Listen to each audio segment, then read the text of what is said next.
What's up, everybody? Happy Friday, folks. Happy Payday Friday. Finally made it end of the week.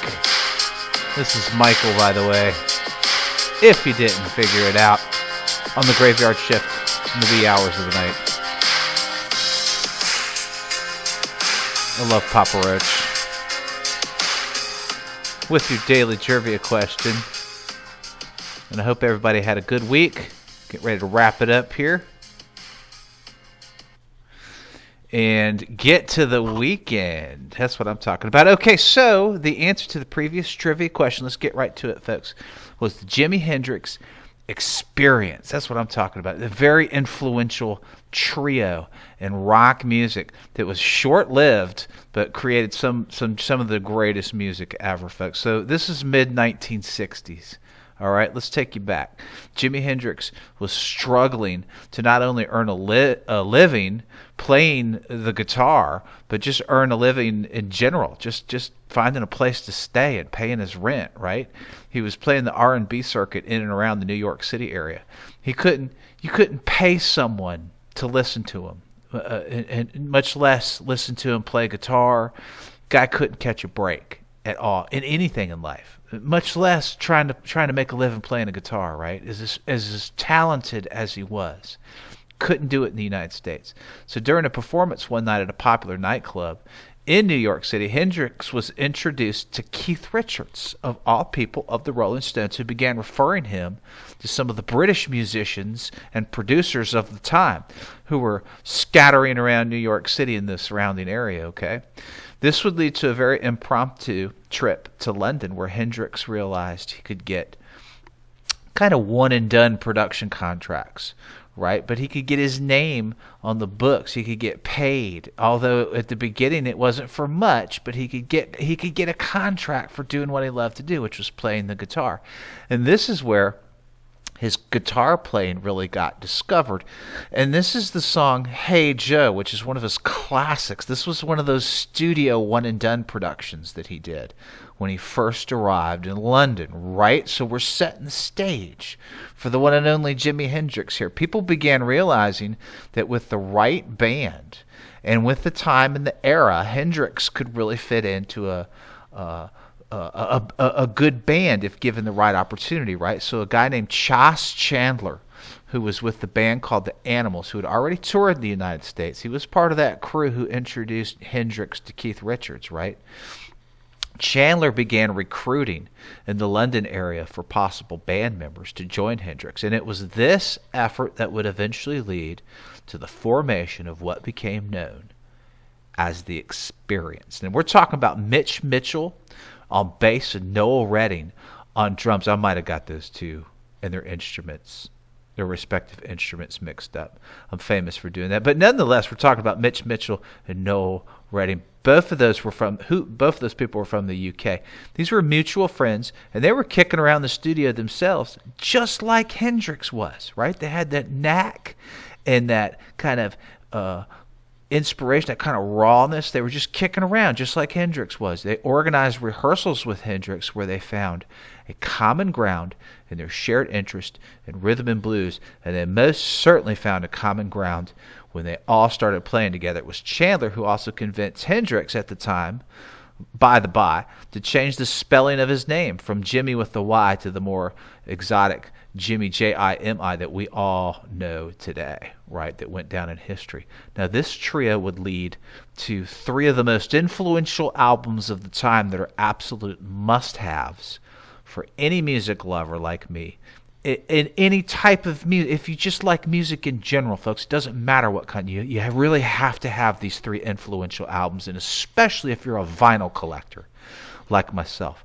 I've got all three of these from the Jimi Hendrix Experience, and they are called Are You Experienced from 1967. That was some of the bumper music I used last night when I did my trivia question. Axis, Bold as Love, also from 67, and of course Electric Ladyland from the following year. Again, very great music in these three albums that were put out in a very short period of time. Now, what came out of these recordings would go down in history and music without any question whatsoever. And I'm talking about songs like Purple Haze, The Wind Cries Mary, Foxy Lady, All Along the Watchtower, Crosstown Traffic. You know these songs. That this is what came out of the Jimi Hendrix Experience during these 3 albums, right?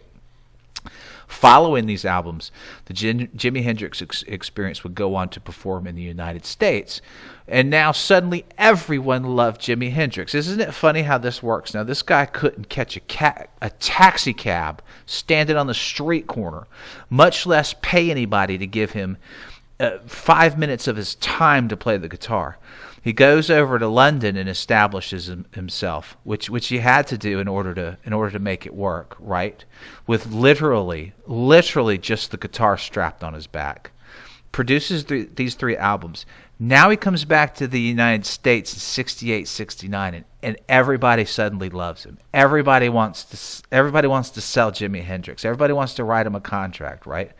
But anywho, I digress just a little bit. This is where he would go on to perform many shows in the United States, and these are performances that all went down in history, right? As far as like outdoor events go, Woodstock, of course, and the Star Spangled Banner from '69 gets the lion's share of spotlight, but a series of shows also included Hawaii. The famous one out of that series was the one in Maui and the Atlantic Pop Festival. Jimi Hendrix and the Experience, check this out, would do over 200 shows in the United States between 1968 and 1970. How'd you like to have a ticket stub from one of those shows where Hendrix came and just like a freight train with his trio Experience went through the United States doing these shows in little towns all over? How'd you like to have seen that, witnessed that, and say that you could be able to do that? Say you were a part of that history. That's what I'm talking about. Hendrix would eventually return his career to the United States permanently by opening up what would become Electric Ladyland Studios in Greenwich Village, New York City. And he would only spend 10 weeks recording there.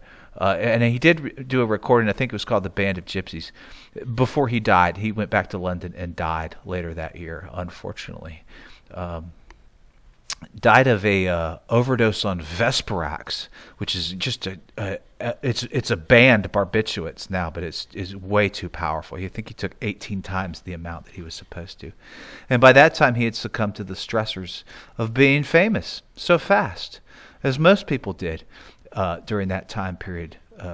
Jim Morrison's another example who later succumbed to his addictions and his demons and so forth, and Hendrix was one of those people as well. Electric Ladylands, getting back to Electric Ladylands, is now a famed studio where many top-selling recording artists from the 1970s onwards spent some time recording some of their earliest stuff, and this includes bands like Kiss, Led Zeppelin, Stevie Wonder, David Bowie, and more recently in the 2000s we have U2, Conway West, and Lady Gaga who have recorded in the famous Electric Lady Studios founded by Jimi Hendrix himself. Again, Jimi Hendrix died in September of 1970 in London after overdosing on drugs.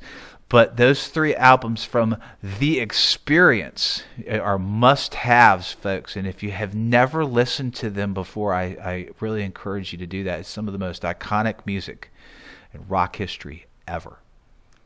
All right, folks, let's wrap up the week right here, right now, and get on to the weekend for October 14th. It's finally Friday with a brand new trivia question. On this day in 1962, a so-called missile crisis begins that would last 13 days, directly involving the United States and these 2 countries. It's a double trivia challenge. After evidence surfaced of the existence of medium-range missiles stationed just 90 miles off the American coastline. Let's do it, folks. Have a good Friday. Peace out.